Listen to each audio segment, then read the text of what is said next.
Tony Capascio with the Bloomberg News. I want to go back to the F-16 question. Even though you haven't met any U.S. officials, does your government still intend to submit a letter of request, or do they want to buy F-16s? Are you going to trigger a formal process over the next 5 or 6 months to at least attempt a sale? Or have you given up? Has your government given up on that notion? Not at all. It's a continuous effort and policy, laid out by our government. We already submitted requests for these packages.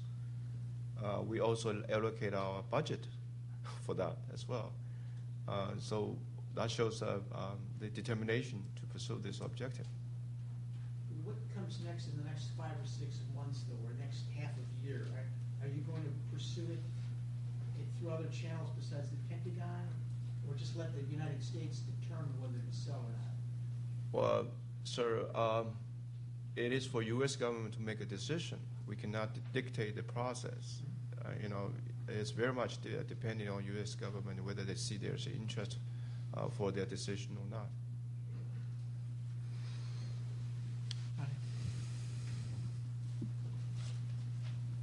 Hi, Deputy Minister. It's good to see you again. Nadia Chow from Liberty Times. Purely from Taiwan's defense needs, what would you really want from, it's F-16 or F-35? Because we heard from the legislative yuan, one of your general also mentioned that actually we want to pursue F-35. And the second question is that before we open up the direct link, I think there's a great concern in Taiwan that might be a security threat, especially for the Air Force training ground. If we open up the direct link, it will squeeze the training ground of the Air Force. I mean, after the engagement policy for the past 2 years, have you really seen any concern on the security side, or any really threat that Taiwan military would like to address or be aware of? Thanks. The decision to request for F-16 is a result of very carefully scientific studies.